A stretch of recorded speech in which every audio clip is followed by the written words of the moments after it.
আসসালামু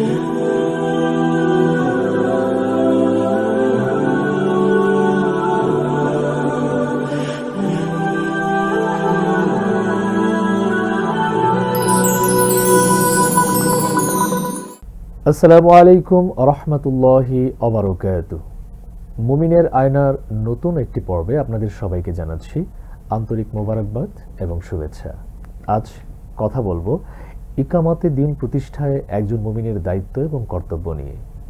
মহান আল্লাহ রাব্বুল আলামিন গোটা পৃথিবীর জমিনে মানবজাতিকে প্রেরণ করেছেন, মানবজাতিকে সৃষ্টি করেছেন একমাত্র তার ইবাদত করার জন্য। আল্লাহ রাব্বুল আলামিন পবিত্র কোরআনুল কারীমে ইরশাদ করছেন, ইয়া আইয়ুহান নাসু উবুদু রাব্বাকুমুল্লাযী খালাকাকুম ওয়াল্লাযীনা মিন ক্বাবলিকুম লাআল্লাকুম তাত্তাকুন।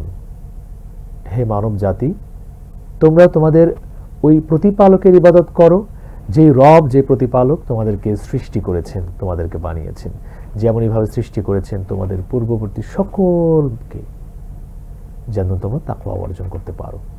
তো এই পৃথিবীতে আসার মূল যে কারণ, মূল যে ফোকাস পয়েন্ট, সেটি হচ্ছে আল্লাহ তাআলার ইবাদত করা। আর আল্লাহর ইবাদতের প্রসঙ্গ যখন আসবে, তখনই আমাদের দায়িত্ব হচ্ছে আল্লাহর দ্বীনকে প্রতিষ্ঠিত করা। কারণ এই পৃথিবী একমাত্র আল্লাহর, এই পৃথিবীর সমস্ত আইন, সমস্ত বিধান একমাত্র আল্লাহর। সুতরাং দ্বীন প্রতিষ্ঠাও একমাত্র আল্লাহ রাব্বুল আলামিনের। ইন্নী জাইলুন ফিল আরদি খলিফা। প্রত্যেকটি মানুষ হচ্ছে এক একজন প্রতিনিধি, যারা আল্লাহ রাব্বুল আলামিনের প্রতিনিধিত্ব করে গোটা পৃথিবীর জমিনে আল্লাহর দ্বীনকে প্রতিষ্ঠা করবে। এজন্য মানুষ ব্যতীত, জিন ব্যতীত যত যত মাখলুকাত প্রাণী রয়েছে, সব কিছুকে আল্লাহ রাব্বুল আলামিন মানুষের অধীনস্থ করে দিয়েছেন। মানুষের অধীনস্থ করে সকলকে তিনি আলাদা করেছেন। কারণ মানুষের মধ্যে রয়েছে একটি বুদ্ধি, বিবেক, বিবেচনা করার ক্ষমতা, ভালো মন্দের পার্থক্য করার, ডিভাইডেশন করার একটা ক্ষমতা রয়েছে, যেটা আল্লাহ তাআলা মানুষকে দিয়েছেন। এখন আসুন, দ্বীনকে আমরা কিভাবে প্রতিষ্ঠিত করব, দ্বীনকে আমরা কিভাবে এস্টাবলিশড করব। আর এই দ্বীনকে এস্টাবলিশড করার প্রথম যে বিষয়, প্রথম যে স্তম্ভটা যদি আমরা ধরি, সেটি হচ্ছে সালাত, আকিমুস সালাত, নামাজকে প্রতিষ্ঠা করা। একটি সমাজে যখন নামাজ প্রতিষ্ঠিত হয়ে যাবে, সমাজের বিভিন্ন জায়গা থেকে পরিবর্তন হওয়া শুরু হবে। ইন্নাস সালাতা তানহা আনিল ফাহশাই ওয়াল মুনকার।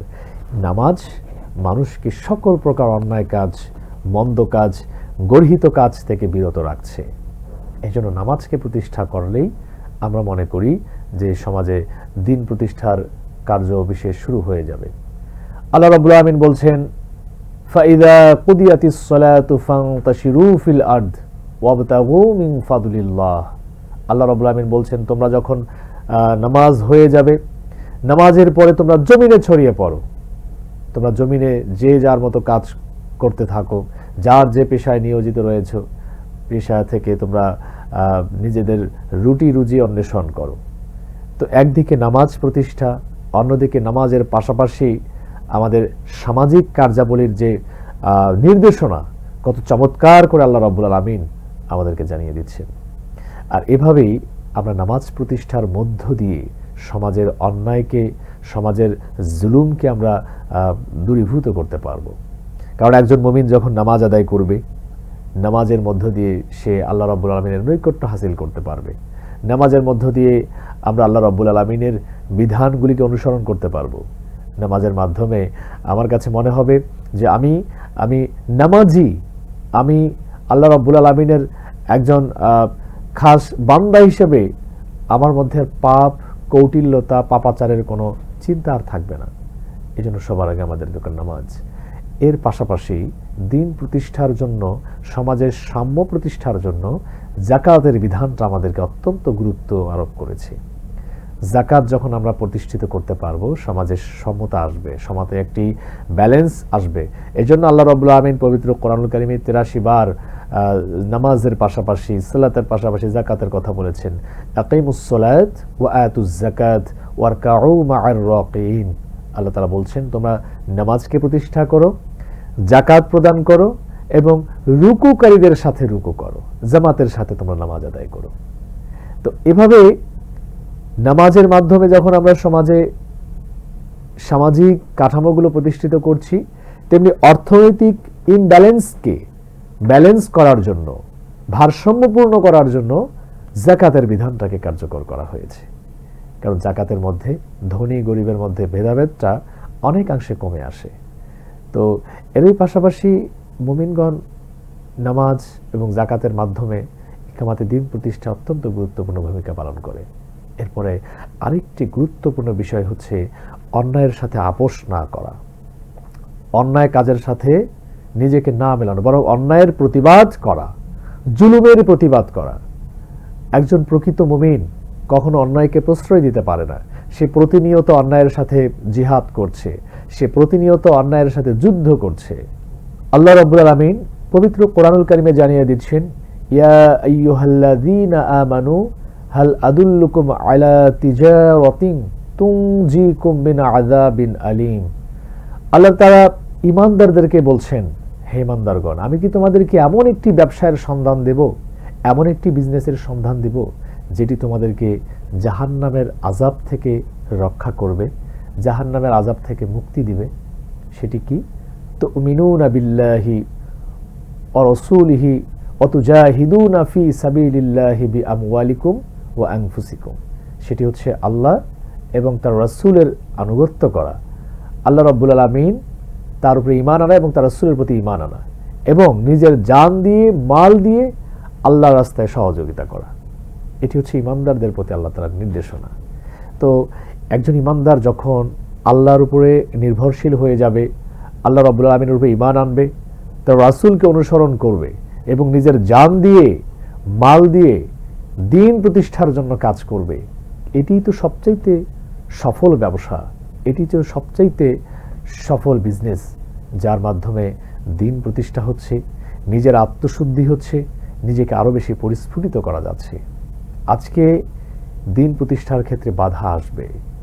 আমাদের সমাজে যখন আমরা ভালো কিছু করতে যাই, যখন আমরা ইসলামিক বিভিন্ন কাজের মধ্যে জড়িয়ে যাই, আমাদেরকে বাধা প্রদান করা হয়, বিভিন্নভাবে আমরা ডিমোরালাইজড হয়ে যাই। তো এই জায়গা থেকে আমরা যখন ভরসার জায়গাটা আরও সুন্দর করে রাখতে পারবো, মুমিনগণ যখন ভরসা নিয়ে আল্লাহ রাব্বুল আলামিনের উপরে অবিচল থেকে, অটল থেকে যখন ইসলামকে সামনের দিকে এগিয়ে নিয়ে যেতে পারবে, তখনই তো ইসলাম বিজয়ী, তখনই তো ইসলাম প্রতিষ্ঠিত হয়ে যাবে। আর ইসলামের ছায়াতলে যারা আসবে তারা শান্তির ছায়াতলে আসবে। কারণ ইসলাম এমন একটি ধর্ম, এমন একটি জীবন ব্যবস্থা যেখানে প্রত্যেকটি মানুষের অধিকারের কথা বলা হয়েছে, যেখানে রয়েছে একজন নারীর অধিকার, যেখানে রয়েছে মজলুমের অধিকার, যেখানে রয়েছে সন্তানের অধিকার, রয়েছে পিতার অধিকার, রয়েছে সমাজের প্রত্যেকটি মানুষের অধিকারের কথা। তো এই দিন প্রতিষ্ঠা হয়ে গেলে, মানুষের অধিকার যখন প্রতিষ্ঠিত হবে, তখনই তো একটি সমাজে সমতা আসবে, তখনই তো একটি সমাজে শান্তি আসবে, একটি সমাজে সুখ আসবে। আর এই দিনকে প্রতিষ্ঠার জন্য পৃথিবীর সূচনা লগ্ন থেকে শুরু করে আজ অবধি প্রচেষ্টা চলমান। এই পৃথিবীতে যত নবী রাসূল এসেছেন, যত আম্বিয়া ইকরাম এসেছেন, প্রত্যেকেই আল্লাহর দ্বীনকে প্রতিষ্ঠার জন্য চেষ্টা চালিয়ে গেছেন, লড়াই করে গেছেন। হযরত আদম আলাইহিস সালাম থেকে শুরু করে হযরত মুহাম্মদ সাল্লাল্লাহু আলাইহি ওয়াসাল্লাম পর্যন্ত 104খানা আসমানি গ্রন্থ, হাজার হাজার নবী রাসূল এসেছেন শুধুমাত্র সত্যকে প্রতিষ্ঠিত করার জন্য। এবং কিয়ামত পর্যন্ত যতদিন পৃথিবীব্যাপী মুমিনগণ থাকবেন, ততদিন পর্যন্ত এই সত্য, এই দ্বীন প্রতিষ্ঠার কার্যাবলী চলমান থাকবে। তো এই প্রতিষ্ঠার ক্ষেত্রে যত বাধাই আসুক না কেন, যত সমস্যায় আসুক না কেন, সেগুলোকে মোকাবেলা করা আমাদের জন্য অত্যন্ত গুরুত্বপূর্ণ। আজকে আমাদের সমাজে প্রত্যেকটা জায়গায় শিরক, মুশরিকদের আনাগোনা, মানুষ শিরকি বিভিন্ন কার্যকলাপের মধ্যে জড়িয়ে যাচ্ছে। তার একটি উদাহরণ হচ্ছে, আমরা আল্লাহ তাআলার সাথে অন্য কাউকে আমরা শরীক সাব্যস্ত করছি, অথচ আল্লাহ রাব্বুল আলামিন একক, তিনি অমুখাপেক্ষী, কারো উপরে মুখাপেক্ষী নন, যার পরিচয়টা সূরা ইখলাসের মধ্যে আল্লাহ রাব্বুল আলামিন দিয়েছেন, কুল হুয়াল্লাহু আহাদ আল্লাহুস সামাদ লাম ইয়ালিদ ওয়া লাম ইউলাদ ওয়া লাম ইয়াকুল লাহু কুফুয়ান আহাদ। আল্লাহ রাব্বুল আলামিন তার পরিচয় অত্যন্ত সুন্দরভাবে দিয়েছেন। তো এই জায়গাটা আমাদের জন্য ক্লিয়ার করতে হবে। আল্লাহর নবী হযরত মুহাম্মদ সাল্লাল্লাহু আলাইহি ওয়াসাল্লাম তার 63 বছরের জিন্দেগি এই দিনকে প্রতিষ্ঠার জন্য তিনি ব্যয় করেছেন, শুধুমাত্র নামাজের জন্য। নামাজকে তিনি প্রতিষ্ঠা করেছেন। জীবনের শেষ মুহূর্ত যখন চলে এসেছে, অন্তিম মুহূর্তেও তিনি তার স্ত্রী সন্তানদের কথা বলেন নাই, তিনি তার পুত্র পরিজনদের কথা বলেন নাই, কোন সাহাবীর কথা বলেন নাই, বলেছেন নামাজের কথা।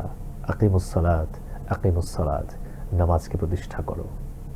সাহাবীগণ চোখের পানি ছেড়ে কাঁদছে মসজিদে নববীতে দাঁড়িয়ে, আজ কে নামাজ পড়াবে, কে আজকে ইমাম? ঠিক এমন একটা মুহূর্তে আমার নবীজি বিছানায় শায়িত হয়ে নামাজের দৃশ্য দেখে চোখের পানি ছেড়ে কাঁদছিলেন আর বলছেন, এই নামাজকেই তো আল্লাহ তাআলা কবুল করেছেন, কিয়ামত পর্যন্ত এই নামাজকে আল্লাহ তাআলা জারি রাখবেন। ঠিক তারই সোনালী যুগের সেই সকল সাহাবীগণ যারা দিন প্রতিষ্ঠার জন্য শহীদ হয়েছেন, যারা দিন প্রতিষ্ঠার জন্য জিহাদ করেছেন, জান দিয়ে মাল দিয়ে নিজেকে উৎসর্গ করেছেন, আমরা তো তাদেরই অনুসারী, আমরা তো তাদেরই উত্তরসূরি। তাই একজন মুমিন